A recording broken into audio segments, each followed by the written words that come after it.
축구를 시작합니다. 이후 경신중 경신고를 거쳐 건국대학교를 졸업했고 1994년 프로축구팀인 현대에 성공적으로 입단하죠.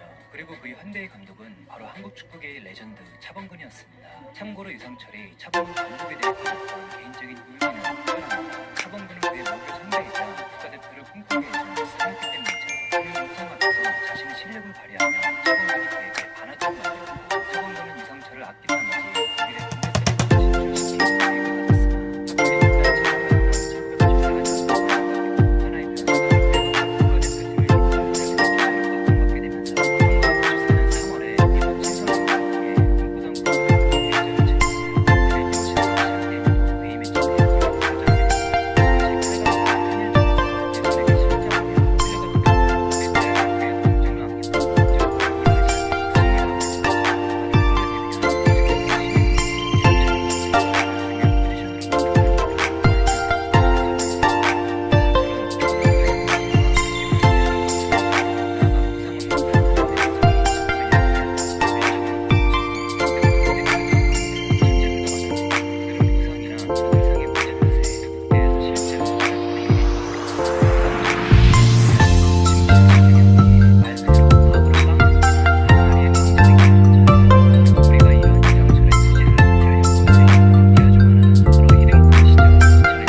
대한민국 축구 역사상 최고의 멀티플레이였기 때문입니다. 저는 제 인생 중 가장 기억에 남는 장면을 손꼽으라 하면 그 구하기 힘들었던 2002년 한일 월드컵에서 우리 국대의 첫 경기였던 폴란드전을 직접 참관했던 것입니다. 당시 이 티켓은 온라인 안표로도 구하기 어려웠을 정도라서 무작정 학교를 빼먹고 부산 경기장 앞에서 대략 하루를 기다리며 현장 매표소에서 소량으로 벌던 티켓을 기억하고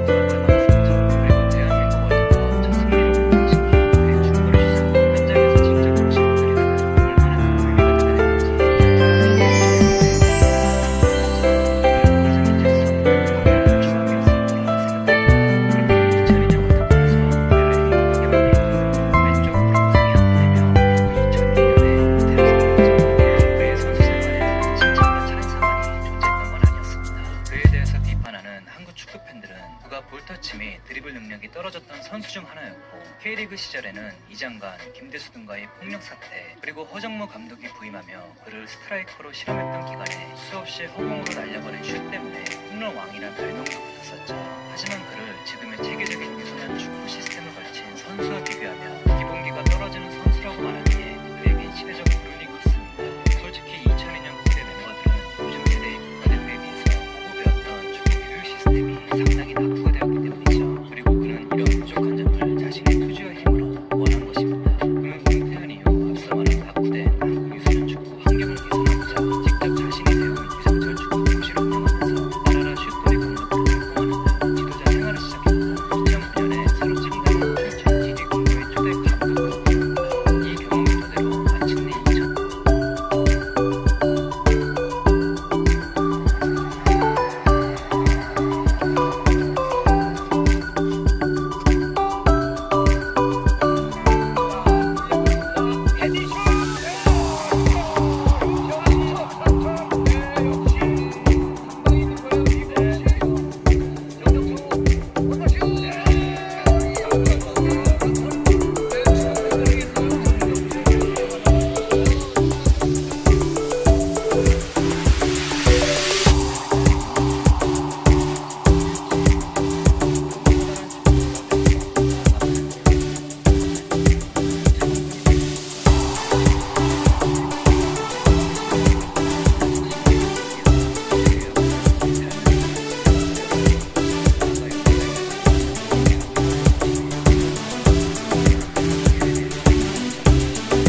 유상철 전 감독은 50세를 일기로 세상을 떠났습니다.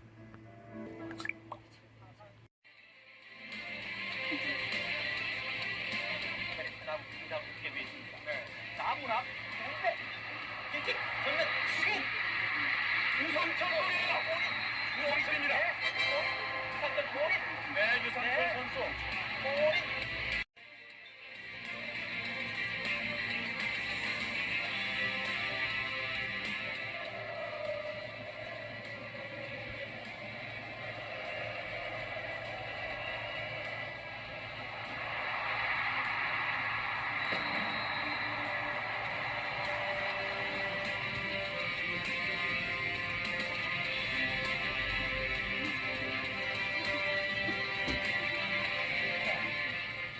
이 코너킥에 의한 어떤 득점을 위한 그런 연습도 중요한데 많이 하죠.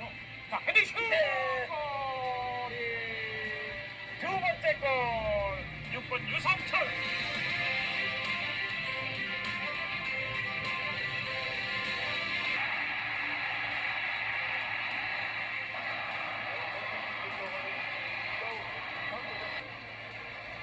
키퍼가 당시고 있습니다.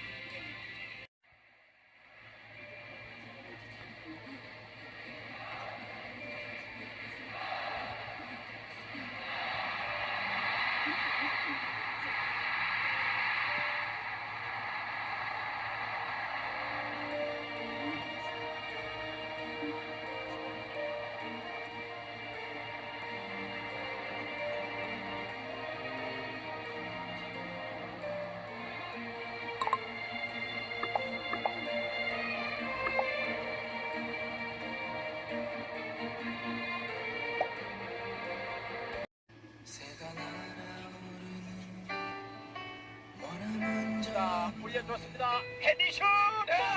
골! 유상철! 네, 역시 한 방에 있는 거예요. 이것이 정정수 오른발 슛! 유상철! 네, 추가적으로 당했어요. 정정수의 패스 이어받아가지고 그렇죠. 추가적으로 김정문 선수 때리점.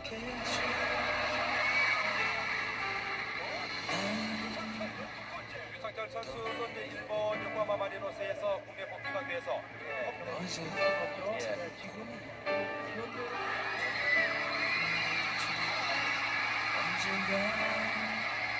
꿈속에서로 만나듯이 저 바람을 타며 새가 날아가지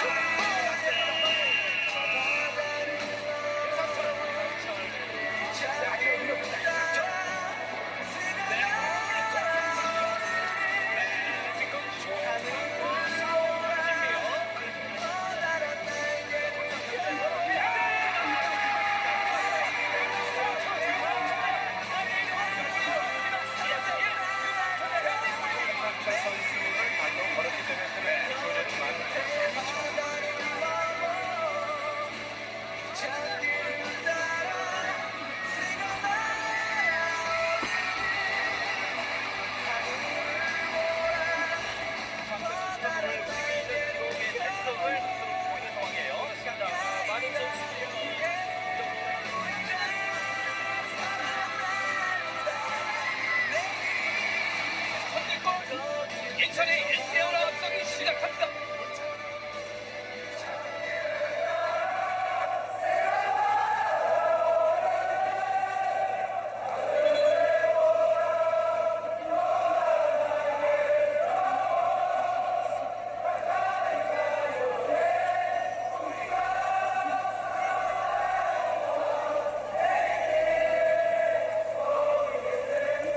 이제 잠들었던 그라운드를 떠나보이는 유상철 선수입니다. 우리 축구의 역사의 한 페이지를 장식할 수 있는 그런 화려한 선수 생활했던 유상철 선수인데요. 앞으로도 많은 기대를 해보겠습니다. 자, 축구 팬들이 떠나는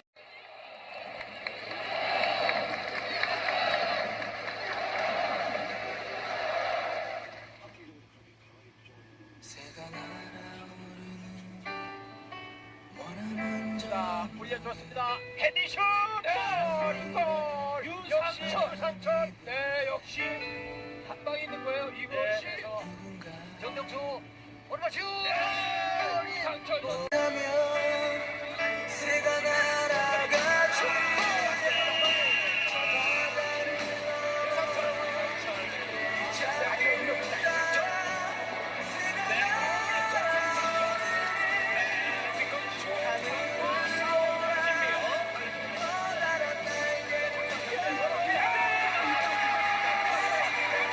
하늘로 떠나간 비보를 접하게 되었죠. 비록 50년의 짧은 인생이었지만 그는 마치 100년치의 인생을 살던 그런 커다란 족적과 명성, 나아가 많은 교훈을 남기고 왔습니다. 오늘은 차범근이 발견했던 이유성철의 반짝이는 인생과 더불어 왼쪽 눈 실명을 비롯한 가진 시련의 연속이었던 수지로 요약되는 그의 삶을 통해 우리가 배워가야 할 것들, 나아가 옆나라 일본조차 유성철 감독의 소식에 정말 가슴 아파하며 울던 그 이유에 대해서 말하고자 합니다.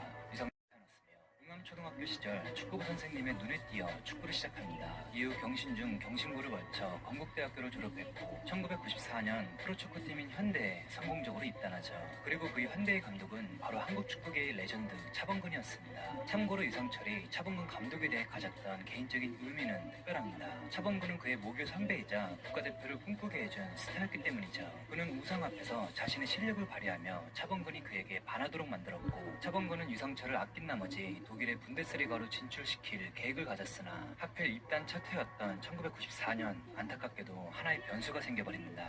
바로 1994년 시즌 종료 후 차범근 감독이 경질되는 바람에 결국은 분데스리가 진출이 아쉽게도 무산되었지만, 이때부터 국가대표팀을 이끌 차세대 주자로 각광받게 되면서 1994년 3월에 미국 친선 경기를 통해 꿈꾸던 국가대표 데뷔전을 치렀으며, 같은 해 히로시마 아시안게임에도 A매치 대표로 출전하게 됩니다. 당시 8강전인 한일전에서 일본에게 실점하며 끌려가던 도중 우리 대한민국에 동점을 안기고 역전골에 이바지하며 승리를 안겨주었죠. 갓 프로에 데뷔한 미숙했던 신인 루키 이상철이 국가대표 중요 포지션으로 뽑혔던 이유를 언론에선 이렇게 설명했습니다. 이상철은 타고난 파이터 기질과 뛰어난 제공권 장악 능력, 나아가 부상 없는 탄탄한 내구성이 정말 일품이었다. 윤정환, 고종수 등 국대급 미드필더로 거론되는 천재들도 많았지만 그들은 부상이나 전술상의 문제 탓에 국대에서 실제로 활약하는 일이 드물었으나, 이상철의 투지는 그야말로 무시무시한 수준이었기에 말 그대로 악으로 깡으로 뛰는 한 마리의 황소이자 전사였다. 우리가 이런 유상철의 투지를 잘 엿볼 수 있던 일화 중 하나는 바로 히든코어 시절 2001년 멕시코전에서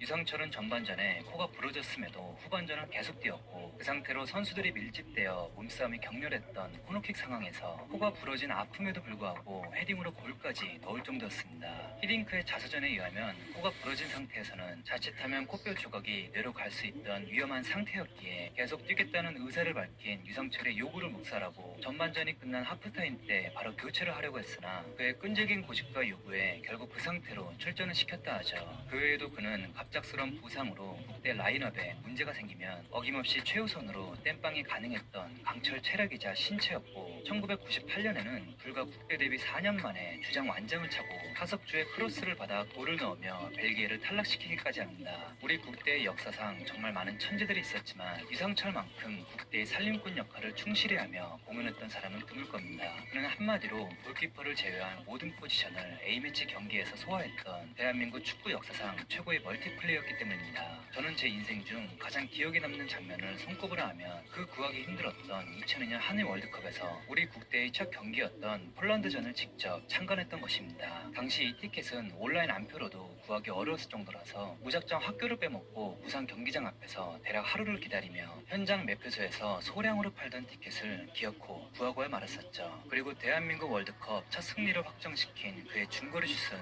현장에서 직접 보신 분들이라면 얼마나 그 의미가 대단했는지, 관중들이 유상철의 골에 어떤 반응을 보였는지는 모두들 평생 잊을 수 없는 강렬한 추억이었을 거라 생각합니다. 그렇게 2002년 월드컵에서 우리를 행복하게 만들었던 그는 왼쪽 무릎 부상이 악화되며 결국 2006년에 은퇴를 선언하죠. 물론 그의 선수 생활에는 칭찬과 찬사만이 존재했던 건 아니었습니다. 그에 대해서 비판하는 한국 축구 팬들은 그가 볼터치 및 드리블 능력이 떨어졌던 선수 중 하나였고, K리그 시절에는 이장관, 김대수 등과의 폭력 사태, 그리고 허정모 감독이 부임하며 그를 스트라이커로 실험했던 기간에 수없이 허공으로 날려버린 슛 때문에 홈런 왕이란 별명도 붙었었죠.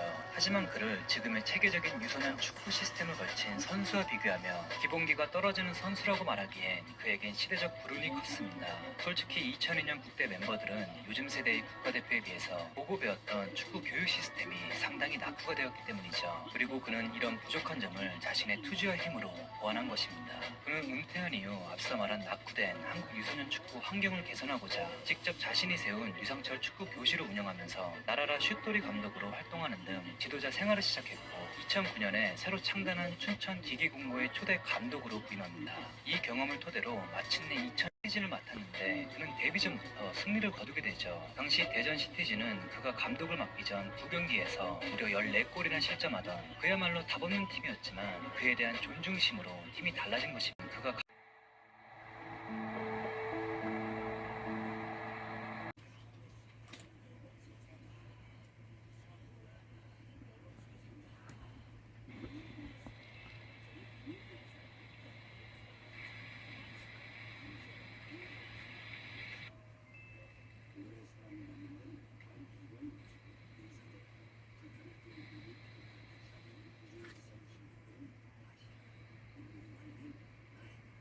유나이티드 감독이 2021년 6월 7일 향년 50세의 나이에 췌장암 투병 끝에 별세였던 만큼 팬들은 물론 체력 훈련, 그다음에 전술 훈련 여러 가지로 준비를 많이 했기 때문에 뭐 오늘 경기 우리 선수들이 긴장감이 좀 빨리 해소되면 저희가 원했던 어떤 경기력이 나오지 않을까 이렇게 기대하고 있습니다. 제가 지금 월드컵 대표팀 이제 1순위 눈앞에 왔습니다. 좋습니다. 오른발 슛!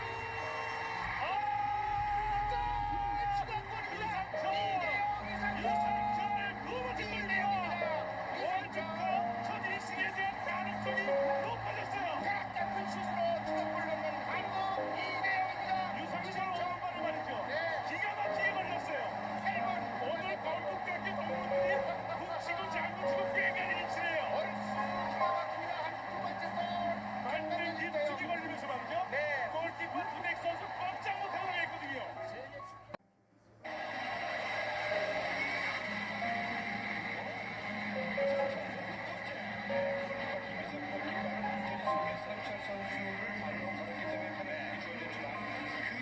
변화가 있을. 자, 올려주었습니다. 헤디슛! 골! 유상철!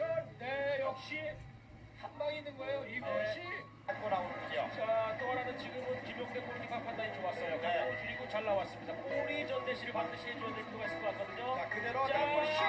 골키퍼에게 걸립니다. 얌전히 갔군요. 유상철. 하지만 유상철 선수. 새가 날아오르는 원하는 자, 올려주었습니다. 헤디슛!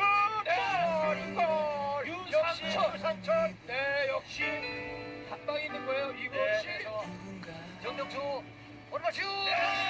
유상철! 네, 추가적으로 당했어요. 정명초의 패스 이어받아가지고. 그렇죠. 추가적으로.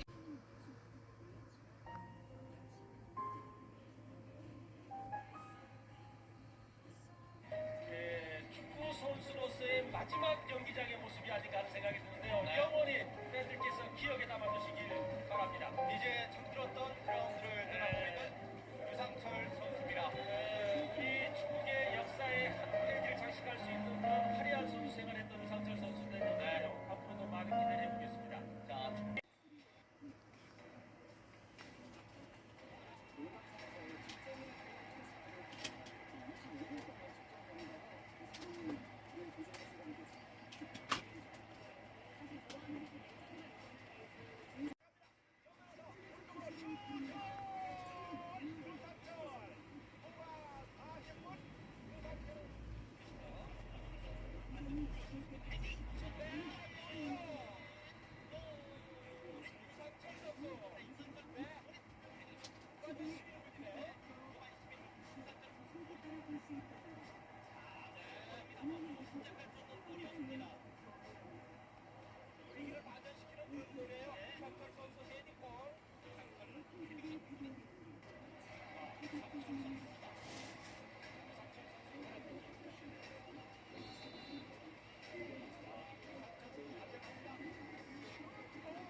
이겨내고 싶다. 뭐 이겨내서 다시 돌아와서 팬들한테 약속을 꼭 지키고 싶다라는 그런 이미지밖에 없는 생각이 안 나는 것 같아요. 진짜 보내드리기 싫은데 지금 상황이 너무나 마음이 아프고 그래도 보내드려야 된다면 좋은 곳으로 잘 보내드리고 잊혀지기에는 너무나 많은 업적을 가진 레전드이기 때문에 오래오래 좀 기억해 주시고 그곳에서는 좀 아프지 않고 편안하게 잘 지낼 수 있겠다라는 그런 생각을 가지고 왔습니다. 성철이 형 같은 그런 인성을 가진 그런 선수가 되겠다라는 그런 생각을 많이 가지면서 했었는데 후배들도 많이 보고 배울 수 있는 그런 선배였던 것 같습니다. 대표팀에서부터 어려서부터 오래 있었고 또 마지막까지도 같이 했었는데 축구 선수뿐만이 아니라 인간적인 면에서도 굉장히 훌륭한 축구 선수였다고 생각이 듭니다. 이제 그런 것들을 앞으로 만나지 못하고 그 추억거리를 그냥 가슴속에만 묻어둘 수밖에 없는 이 현실이 너무